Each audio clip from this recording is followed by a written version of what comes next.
A nombre del rector, el doctor en medicina Santos Guzmán López, la Universidad Autónoma de Nuevo León, a través de la Secretaría de Extensión y Cultura, su Centro de Información de Historia Regional y Hacienda San Pedro, y la Secretaría de Igualdad e Inclusión, en colaboración con la preparatoria número 17, en el marco número 92 de nuestra máxima casa de estudios, les damos la más cordial bienvenida y les agradecemos su presencia el día de hoy. Esta mañana tendrá lugar la segunda sesión del ciclo de conferencias titulado Mujeres en la Historia, cuyo objetivo es reivindicar el papel que las mujeres han tenido en todos los procesos que han definido la historia de Nuevo León y de México. Esta sesión será impartida por una historiadora, catedrática e investigadora universitaria, a la cual presentaremos en breve. Pero antes es preciso presentar a las autoridades universitarias que nos acompañan el día de hoy. La licenciada Nina Zapata Vázquez, coordinadora del Centro de Información de Historia Regional y Hacienda San Pedro de la Universidad Autónoma de Nuevo León.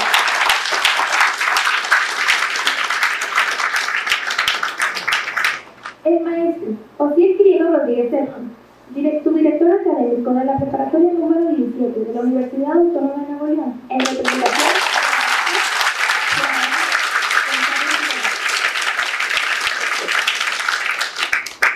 Asimismo, saludamos con respeto al licenciado Edmundo Hernández García, coordinador del Centro de Documentación y Archivo Histórico de la Universidad Autónoma de Nuevo León.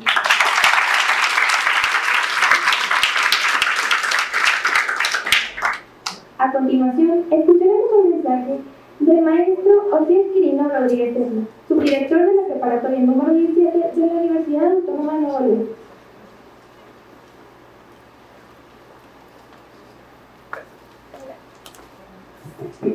¿Cómo están, chicos? Buenos días a todos.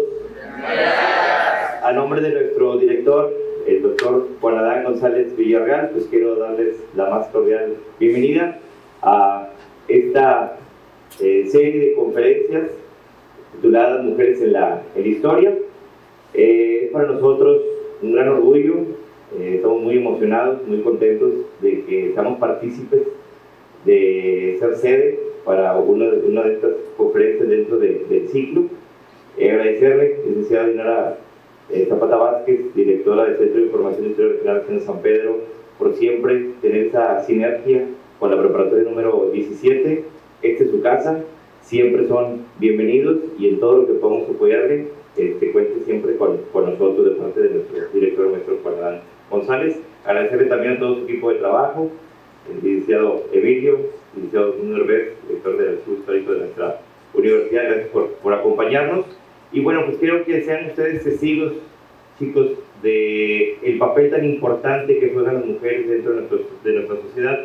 Tristemente, la historiografía clásica muchas veces ha dejado de lado a las mujeres en los libros de historia, pero poco a poco, con las nuevas generaciones, va cambiando esa visión y es momento de que se vaya reivindicando el papel tan importante y trascendental que juegan las mujeres dentro de nuestra sociedad.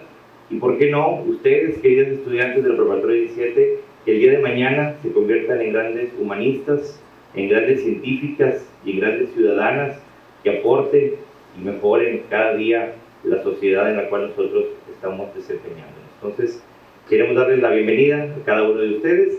Muchas gracias, licenciada, por hacernos parte de este ciclo de conferencias y repito, todo nuestro apoyo de parte de nuestro director. Muchas gracias y enhorabuena.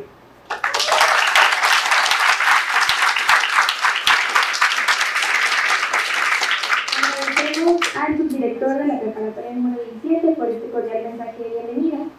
Asimismo, aprovechamos la ocasión para extender un agradecimiento especial a la preparatoria número 17, a sus alumnos, profesores y autoridades, por todo el apoyo proporcionado para la realización de este evento, así como la sinergia que se ha consolidado entre este plantel y el Centro de Información de Historia Regional y Hacienda San Pedro.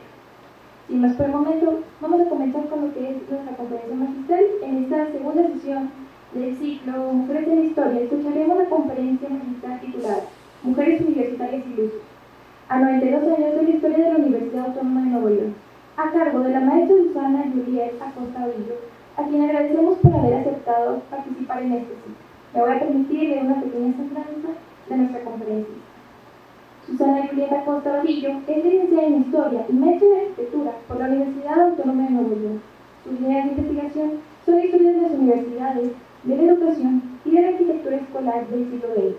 y estudios en torno al patrimonio cultural. Ha publicado en coautoría diversas monografías sobre escuelas y facultades de la Universidad Autónoma de Nuevo León y de manera individual artículos de divulgación histórica en diversos medios locales, nacionales e internacionales, así como capítulos de libros en relación con la historia de la universidad. Entre sus últimas publicaciones destacan Primera configuración del campus de Ciencias de la Salud de la Universidad Autónoma de Nuevo León, 1933-1957, en la revista Ciencia y Nueva Revista de Historia y Política en 2023, y La Ciudad Universitaria en Nuevo León en 1958, sus primeros habitantes, en la revista Academia Siglo XXII, en el 2022.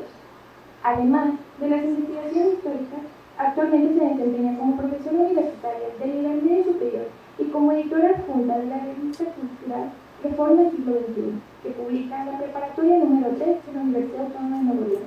Sin más preámbulo, les doy la palabra. Bien, buenos días. En primer lugar, quiero agradecer la invitación de la Senda San Pedro y también de la preparatoria número 17 para esta conferencia, ¿verdad?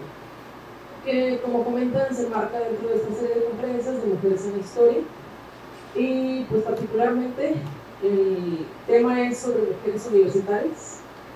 Precisamente hoy, 25 de septiembre, es el 92 aniversario de la Universidad Autónoma de Nuevo León. Un día como hoy, hace 92 años, pues se estaba fundando esta universidad en la que todos ustedes ahorita ya están estudiando su bachillerato y próximamente pues su facultad.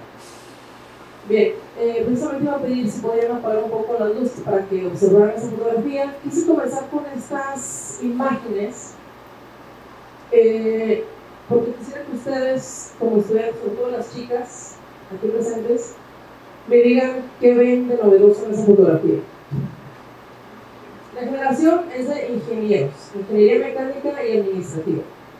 1968-1972 es el número de la generación, y nada más una mujer. Efectivamente, entre aproximadamente 50 alumnos que ingresaron aquel año de esa generación de ingenieros mecánicos administrativos, pues nada más una mujer. Ahorita, hoy en día, pasa cualquier facultad y generalmente los salones son equitativos, mitad mujeres, mitad hombres. Hay carreras donde abundan más mujeres, como las de área de humanidades, y hay otras áreas donde aún siguen abundando más varones o más hombres, como lo siguen siendo las ingenierías. A pesar de que algunas chicas tengan la intención de estudiar alguna ingeniería, pues no lo terminan haciendo, porque a la hora les da temor, les da miedo de que no, es que es una carrera más para hombres, es que va a haber más hombres, voy a ser la única mujer, o nada más vamos a ver 5, ¿qué voy a hacer? No voy a tener con quién juntarme. Pero estas mujeres que en su tiempo fueron pioneras o fueron disruptivas, o sea, rompieron con esos cánones o con esos prejuicios de que una carrera de ingeniería no la puedes estudiar porque eres mujer, pues es de lo que vamos a hablar pues, en esta conferencia precisamente. Yo tengo acá el lista. Bien, quería comenzar con esta reflexión sobre esta historiadora, bueno, esta pedagoga, Micaela Pellegrini. Ella, en un estudio que hizo sobre una maestra argentina, Leticia Cosentini, menciona esta tendencia de que las mujeres queden fuera de los procesos historiográficos, aun cuando las mujeres dominen el objeto de estudio de esa historia. Por ejemplo, cuando se habla sobre la historia de la educación, es bien sabido, y en estadísticas está comprobado, de que las mujeres pues siempre han dominado el ejercicio de la pedagogía, el ejercicio de ser maestras. Siempre ha habido más maestras que maestros. Pero aún así, a pesar de que las mujeres han dominado ese rubro, pues aún así la historia de la educación siempre tiende a hacer más biografías de maestros varones, tiende a dejarlas fuera. Entonces esta historiadora cuestiona precisamente eso, o sea, ¿por qué incluso en los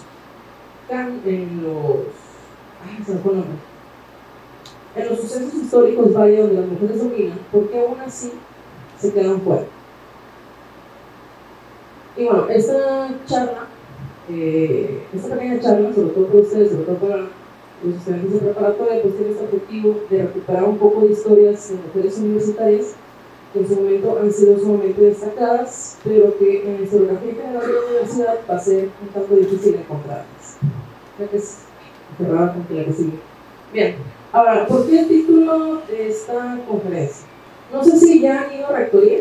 ¿Ya han ido a rectoría? ¿Alguien ha ido a rectoría ya en su proceso de inscripción? A lo mejor, de forma papelería o algo. Bueno, en el lateral de rectoría están estos bustos, estas estatuas. Si se fijan, son puros hombres. La plaza se llama Plaza de los Universitarios Ilustres. También de ahí tomé un poco el título. O sea, así como hay universitarios ilustres, varones, pues obviamente también debe haber una historia universitarios ilustres. A 92 años de historia y creo que a 10 años de que se inaugurara esta plaza, pues hasta la fecha no se ha revelado ningún busto de alguna maestra universitaria ilustre. Igualmente, en frente de la rectoría están estos tres personajes que fueron por los fundadores de la universidad, que estuvieron involucrados en el movimiento estudiantil, que dio pie a la Universidad de Nuevo León en el 33. Bien, les comento ahorita que hoy este día, 25 de septiembre, pues se cumplen exactamente 92 años de fundación de la universidad, la cual nació con la organización de estas dependencias que ya existían. La universidad se creó conjuntando las dependencias de educación superior y nivel medio superior que ya funcionaban en el estado de Nuevo León. Entre las fundadoras estaba la Facultad de Medicina, que ya venía desde los 1880 y algo, no recuerdo mucho bien, pero del siglo XIX. La Facultad de Derecho, que también ya venía desde mediados del siglo XIX. La Facultad de Química y Farmacia, que tenía muy poquito de haberse creado, pero unos 3-4 años. La Facultad de Ingeniería Civil, que fue la única de nueva creación, la que se creó a la par con la universidad y que hoy también estaría cumpliendo 92 años. La Escuela Normal para Maestros, que aún sigue la normal, durante algún tiempo formó parte de la universidad y después se separó en los años 40. Y las escuelas preparatorias de la Álvaro Obregón, que todavía sigue, es una preparatoria hermana de ustedes, la Pablo Olivas, que también es otra preparatoria hermana de ustedes, de la universidad. En aquel entonces era 100% femenil, era una escuela para mujeres exclusivamente. Y la escuela de enfermería, que estaba adherida o dependía de la Facultad de Medicina. Y el Colegio Civil, que no sé si lo conocen, de repente les pregunto a mis estudiantes de la Prepa 3 si conocen el Colegio Civil, y dicen que no, porque al parecer no van al centro o no recorren el centro, pero este edificio está en el centro, enfrente de Fantasías Miguel, actualmente. Ahí en la calle Juárez. ¿Alguien lo ubica el edificio? Sí. ¿Colegio Civil? Sí. Bueno. Ahí donde andan de compras, el 5 de mayo, 15 de mayo, pues ahí lo llegan a ver. Bien, este colegio en esos años era la sede de los estudios de bachillerato. En aquel entonces la secundaria y la prepa se estudiaban juntas. Eran 5 años en total. 3 años de secundaria que hoy estudian y los 2 años de preparatoria. Se adhiere también a la universidad como sede del bachillerato general. Y bueno, a partir del 33, pues ya las otras dependencias que se fueron creando universitarias ya fueron después de la creación de la universidad, pero estas son las dependencias fundadoras. El comité organizador también. ¿Cuántas mujeres ven en ese comité? Que fue el comité que se encargó de organizar la universidad. Eran representantes de gobierno y eran representantes de cada una de las dependencias fundadoras. ¿Cuántas mujeres contamos? 3, nada más. Y los demás, pues, varones. ¿Quiénes eran estas 3 mujeres y por qué estaban ahí en el comité? Belén Garza, que es ella, era la directora de la Escuela Femenil Pablo Olivas. Obviamente iba a haber una mujer representante de esa dependencia porque era femenil. Ahí en esa Escuela Femenil Pablo Olivas se daban unos cursos que en aquellos años se consideraban exclusivos para el género femenino, que eran las únicas carreras que podían desempeñar, lo que era costura, cocina, creación de sombreros o confección de sombreros, bordado a máquina, y otras carreras manuales, o sea, carreras en aquellos años 100% femeninas. Ana María Delgado, alumna representante de la Pablo Olivas, que no recuerdo cuál de ellas dos era, creo que era ella, y María de la Luz González, alumna representante de la Normal. Ahora, de la Normal también había un representante varón. ¿Por qué? Porque en aquellos años era la Escuela Normal para Maestros y la Academia para Maestros o para Señoritas, que era la Normal para que se formaban las maestras, ¿vale? Por eso había separación de géneros y había 2 representantes y ella era la representante de la parte femenina de la Normal. Pero bien, ya viendo ese contexto de creación de la universidad, podemos entrar ahora sí con Les traigo 6, 7 ejemplos de mujeres universitarias que creo serán muy buenas candidatas para la plaza, que les comentaba ahorita de los universitarios ilustres. Y vamos a comenzar con María W. Benavides Guerra. Ella, como tal, a lo mejor no se consideraría universitaria porque no estudió propiamente en la Universidad de Nuevo León. Ella es antes de la Universidad de Nuevo León. Para el año 33, ella ya era una maestra decana, ya de la tercera edad. Fue de las pioneras en la Academia Profesional para Señoritas, así se llamaba esta escuela, donde se formaban maestras. Fue de la primera generación, o de las primeras generaciones, y fue también formadora de maestros, porque trabajó ahí en la Academia Profesional para Señoritas muchos años como maestra y también como subdirectora. Ella, cuando se crea la universidad, dentro de los protocolos que lleva a cabo una universidad cuando surge, está el otorgar reconocimiento de doctor honoris causa, que es un reconocimiento totalmente honorífico, que reconoce la trayectoria de las personas. María Benavides fue la única mujer dentro de como alrededor de 20 o 30 personas que fueron reconocidas con ese doctor honoris causa entre autoridades locales y también se reconocieron autoridades a nivel nacional. Fue la única mujer distinguida como parte de una lista de galardonados donde se reconocieron a 12 personalidades de la localidad de Nuevo León en la política y la cultura nacional. Los otros aquí locales fueron Viviano Villarreal, que fue un exgobernador, Virgilio Garza, Pedro Benítez, Francisco Ventral, Jesús M. González, Elviro Rangel, Antonio F. Leal y también el profesor Emilio Rodríguez. ¿Pero por qué destaca aquí Benavides? Porque fue la primera mujer en la historia de la universidad en recibir este doctorado de honoris causa.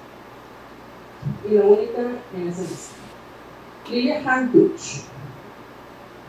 Antes era muy común que cuando una localidad o una comunidad quería que en su comunidad existiera una escuela o una preparatoria, era común que la propia comunidad se organizara y lo pidiera ante las autoridades, ya sean municipales o de gobierno. Lilia Hantuch fue la única mujer del comité organizador de la preparatoria número 3, precisamente en la que yo estoy. En aquellos años solamente había secundarias nocturnas. La secundaria nocturna se creó para estas personas que pues eran trabajadores en el día y en la noche estudiaban, pero no había prepas nocturnas. Como esta generación de secundaria nocturna sí quería continuar estudios superiores, pero no había prepas nocturnas, se organizaron, fueron 3 personas, 2 hombres y ella, Lilia Hantuch, para solicitar ante el gobierno del estado que se creara una preparatoria nocturna que les permitiera continuar con sus estudios, porque ellos querían llegar hasta el nivel superior. Y Lilia Hantuch fue pues de las pioneras que pidieron, y a quien también se le debe, junto con Gilberto Carmona y Francisco Ramírez, la creación de la actual preparatoria número 3, que sus orígenes fue nocturna para trabajadores. Pero también para que vean que pues mujeres desde antes de ser estudiantes pues se han movilizado para pedir la creación de algunas dependencias aquí en la universidad. Julia Garza Almaguer. En lo personal creo, y creo que también varios historiadores que han tocado la historia de la universidad van a estar de acuerdo, que como que es la candidata más idónea para la plaza de los universitarios ilustres, o para ingresar, para ser la primera mujer en ingresar a esa plaza. Ella fue directora de la Escuela Femenil Pablo Olivas, precisamente, en los años 50, del 42 al 59. Duró 16, 18 años en dirección, fue la dirección más larga y también fue una de las más fructíferas. Durante su dirección promovió carreras que aunque en ese tiempo no duraron porque eran demasiado novedosas para la época, pero fueron la base para crear años después otras dependencias. Por ejemplo, promovió la creación del curso de nutriología. No sé si aquí entre los estudiantes haya alguien que le interese ser nutriólogo. Bueno, en aquellos años la Pablo Olivas promovió un curso de nutriología que aunque nada más duró un año, pues fue pionero en su época. Estaba dirigido a personal de salud que quisieran especializarse en esa área de nutriología. Años después se crea la Facultad de Salud Pública y Nutrición, pero queda como un antecedente pues bastante novedoso que fue iniciativa de ella. También se crearon otros cursos novedosos para la época como diseño del vestido, que vendría a ser diseño de modas, y decoración de interiores. Este es un antecedente actual de los cursos de educación continua de diseño y decoración de interiores que se dan en la maestría de diseño de interiores y ambientes de la Facultad de Arquitectura. De hecho, la Facultad de Arquitectura le llegó a solicitar los planes de trabajo a la preparatoria cuando quisieron pues llevarse ese curso a la Facultad de Arquitectura, de que vamos a especializarnos en el diseño de interiores. Igualmente pensó en que las mujeres que estudiaban costura no solamente egresaran para ser costureras a domicilio o que les llevaran vestidos o ropa para arreglarla, sino también para que se integraran a las industrias y fábricas de ropa que estaban surgiendo en aquellos años.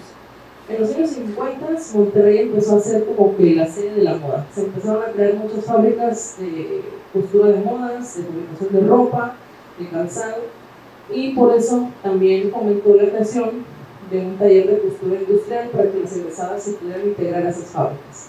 Porque solían rechazarlas, decían, pues tú que, o sea, nada más manejas máquinas Singer, pero aquí tenemos máquinas industriales de costura, ¿cómo las puedes manejar? Entonces, ante esos rechazos, pues Julia Garza Maguer dijo, pues no, pues también las voy a formar para ser obreras en costura. Y bueno, pues también anduvo en cuestiones de política, también anduvo en cuestiones ahí de exigir derechos de los maestros. Entonces, por sus logros y por, sobre todo por estas iniciativas tan numerosas de la época, pues consideramos o se considera que podría ser la más idónea para ser la primera mujer en entrar a esa plaza de los universitarios ilustres. La primera arquitecta, también las primeras mujeres que se llegaron a graduar de ciertas carreras estaban consideradas para varones, pues también. Ella presentó su examen profesional el 19 de diciembre del 57 y su propuesta giró en torno a la residencia femenil universitaria. Precisamente ella proponía un lugar donde las universitarias pudieran tener habitación, sobre todo las que eran foráneas. Porque pues batallaban bien para conseguir habitación cerca de la universidad. Elvanora Bazán Baroso. Bien, Francisca Marroquí, ella fue la primera directora de una preparatoria universitaria, en este caso fue la preparatoria número 3. Fue la primera directora de preparatoria en la historia de la universidad. Ya después de ella se dieron otras elecciones de mujeres para la dirección de algún bachillerato, y ella es alumna de la primera generación de la preparatoria número 3. También estuvo dentro de sus organizadores, y bueno, hay esa nota que se ve abajo, dice: por primera vez en la historia de la Universidad de Nuevo León, una mujer ocupa el cargo de directora de una de las escuelas preparatorias. Nos estaba dando la noticia de que era una novedad. Por primera vez se ponía o se seleccionaba a una mujer para este cargo. Ana María Garza González, vamos a ver un poco porque yo estoy acostumbrada a que uno se mueve más y como que aquí no hay mucho movimiento. Bien, Ana María Garza González, esta historia es muy particular y a mí en personal cuando hablé con ella y la entrevisté me gustó mucho porque nos dio muchas anécdotas de cuando fue estudiante de la Escuela Industrial Álvaro Obregón. Esta escuela estaba especializada en carreras técnicas que en aquellos años, cuando se creó en 1930, están muy enfocadas o se creía que eran exclusivas para hombres, por ejemplo, automotriz, mecánica, carpintería, fundición, herrería, carreras de industria pesada. Entonces, durante años no ingresó ninguna mujer. Desde 1930 hasta 1968, cuando ella ingresa, no ingresó ninguna mujer. ¿Por qué? No porque la prepa lo prohibiera, porque está prohibido que se estudian mujeres, sino porque la sociedad de la época consideraba que esas carreras que ofrecía el Álvaro Obregón no eran propicias para mujeres. Pero ella en el 68 dijo: yo quiero estudiar electricidad, quiero ser técnico electricista, y se inscribió. Y fue también la única de su generación. Imagínense ahí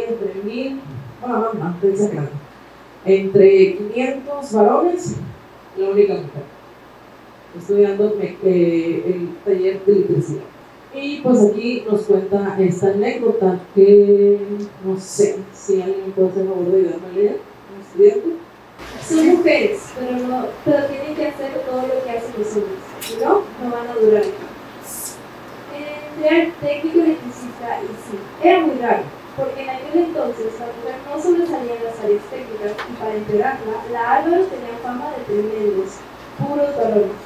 con muchos muchachos mayores de 18 a 20 años, o incluso más, porque también había hombres de familia, mayores de 30 o 40 años, pero mujeres y recién egresadas de secundaria, pues no. Entré con otras dos compañeras, éramos Alicia, Carolina y su servidor. Los maestros nos decían, son mujeres, pero tienen que hacer todo lo que hacen los hombres, si no, no van a durar aquí. Y sí, pasamos por todos los talleres de electricidad, de fundición, de mecánica, de ajustes y automotriz. Y por ejemplo, en fundición, íbamos a tierra para hacer los moldes de tierra y luego hacer el vaciado del horno que teníamos en Félix U. Y era la parte de los compañeros, teníamos que medir y que soldar. Como parte de nuestras prácticas, teníamos que darle mantenimiento eléctrico a todo el edificio y como teníamos naves industriales muy altas, pues nos teníamos que subir en escaleras. Y el problema era que en aquella época el pantalón no era para la mujer, no se usaba, no era moda. Y yo siempre iba vestido, pero en las prácticas me tenía que poner pantalones de mi hermana por debajo del vestido para hacer el mantenimiento. Porque no era bien visto que la mujer anduviera por la calle con pantalón. Ya posteriormente, unos pocos años después de esta época, la moda empezó a cambiar. Bien, si se fijan, esta anécdota de Ana María pues nos cuenta todo lo que ella se tuvo que adaptar. O sea, la escuela no estaba hecha para mujeres. A pesar de que no había una reglamentación que dijera no se pueden inscribir mujeres como la Femenil Pablo Olivas, donde tan solo el nombre decía Femenil Pablo Olivas, en la escuela para mujeres, en Álvaro Obregón realmente no había una reglamentación que lo prohibiera. Pero era la perspectiva de la sociedad la que lo restringía. En la escuela pues no había baños para ellas. Ella tenía que usar el baño de la secretaria o el baño de dirección para ir al baño. Entonces Ana María se tuvo que adaptar a todo lo que la preparatoria, a cómo la preparatoria funcionaba en aquellos años. La vestimenta, buscar un baño para ella, ahí con la secretaria de dirección, etcétera, etcétera. Estas son imágenes de Ana María trabajando en los talleres ahí de electricidad. Y la vamos trabajando con sus compañeros, entrándole pues prácticamente a todo. Ahora, María Magdalena Alonso Castillo. Ella fue pionera en el aspecto de que siendo muy joven fue seleccionada directora de la Facultad de Enfermería. Ella también, como parte de su dirección, pues también apoyó en ciertos programas de comunidad, de salud comunitaria, pero aquí lo especial con María Magdalena Alonso Castillo es que pues fue prácticamente una de las directoras más jóvenes que ha tenido la historia de la universidad. Y le tocó la coyuntura de la autonomía, por eso fue de las más jóvenes. Bien, las pioneras, ya para ir concluyendo esta plática, que quería que fuera un poquito breve porque pues, tengo entendido hay otro evento. Pero lo que quiero que se lleve de esta plática es de que las mujeres pueden pues estudiar lo que ellas quieran. Aún hoy en día, en el pleno 2025, pues hay ciertas cuestiones que las impiden, que a lo mejor también ciertas perspectivas de la sociedad te dicen que no estudies una ingeniería mecánica porque es una carrera para varones, o a lo mejor los hombres, a lo mejor algún varón quiere estudiar enfermería, pero les dicen, no, esta es una carrera para mujeres. Pero no, o sea, sépanse que pueden estudiar pues lo que ustedes quieran. Y aquí vemos algunas historias, algunos ejemplos de pioneras, como en medicina, Catalina Olivo Villarreal, que fue, en primer lugar, fue la primera alumna de Colegio Civil en el 1923.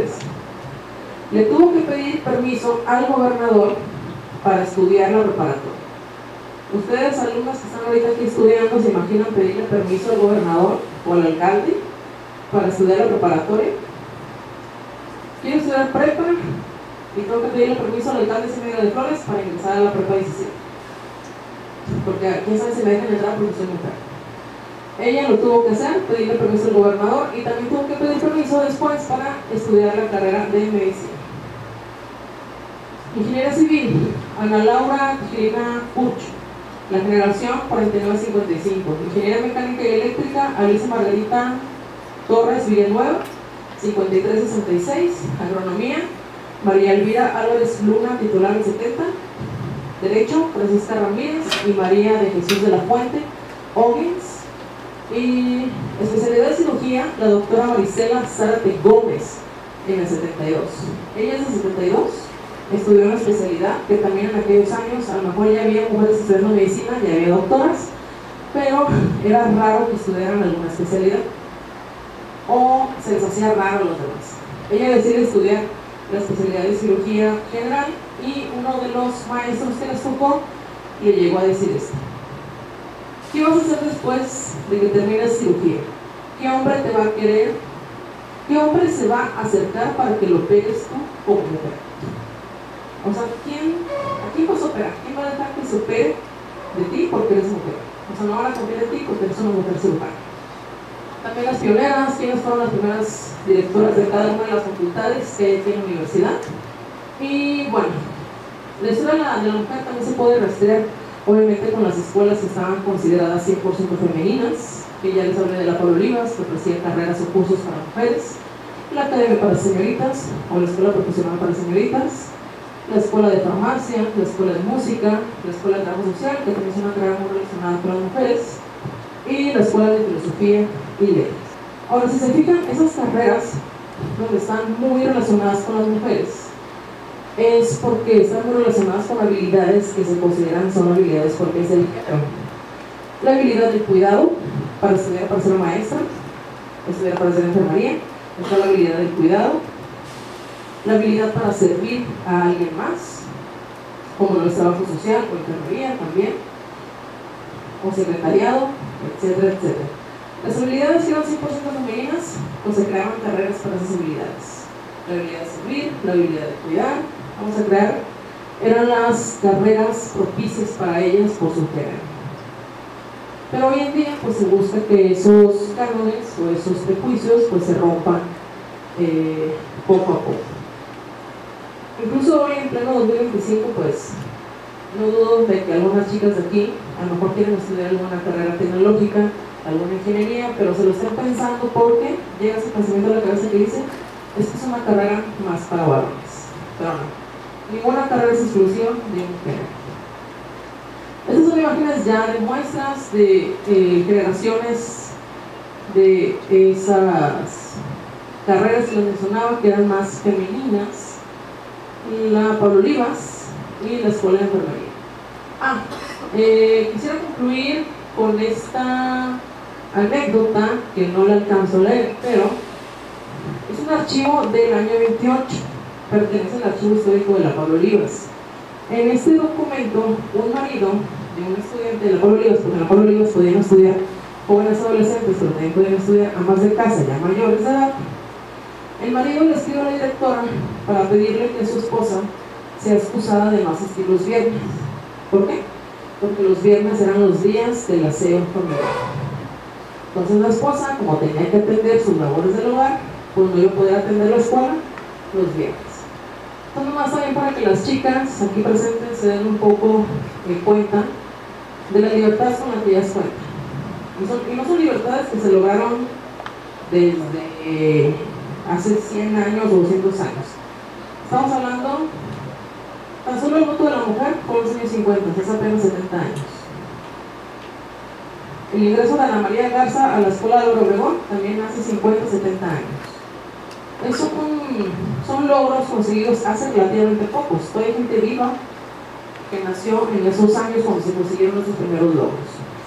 Y pues hoy en día pueden ingresar a una preparatoria, pueden ingresar a la facultad sin pedirle permiso al gobernador, al alcalde, sin que tenga que ir su esposo, su hermano o algún hombre a inscribirlas, porque ustedes no se pueden inscribir solas. Eso ya es un logro pues, que muchas veces tomamos por sentado, de que pues, estoy aquí estudiando en la preparatoria, pero pónganse a ver su área familiar. En su familia, ustedes como mujeres, ¿su mamá estudia en preparatoria? A lo mejor decir que sí. Bueno, su abuelita, y ahí le van a pasar a dudar. Su bisabuela, no, nomás llegó hasta la primaria. Entonces, esta charla más que todo era también para ver el contexto, no solamente porque es en el seno de la universidad, sino también para cuestionar los derechos que las mujeres tenemos y que en muchas ocasiones damos por sentados, como que siempre han existido, pero no es así. Incluso hasta lo más sencillo que es venir a un aula de estudio. Y pues con esta imagen cerraría. Muchas gracias.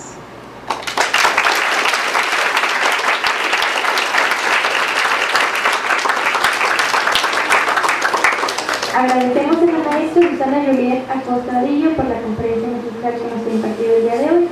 Si alguna persona entre el público desea hacer alguna pregunta o comentario, pues este es el momento. Bueno, pues antes de dar por concluida esta sesión, me permito solicitar a la licenciada Inora Zapata Vázquez y al maestro Osielino Rodríguez Serna que pasen al frente para entregar a nuestra conferencista su constancia de participación.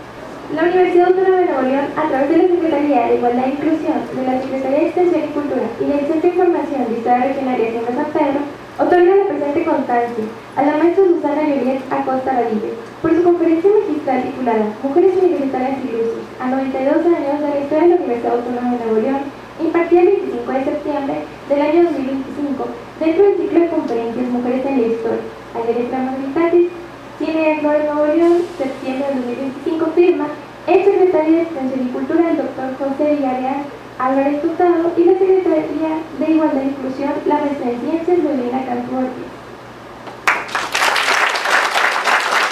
La Universidad Autónoma de Nuevo León agradece la participación de la maestra Susana Acosta y la presencia de nuestro público asistente.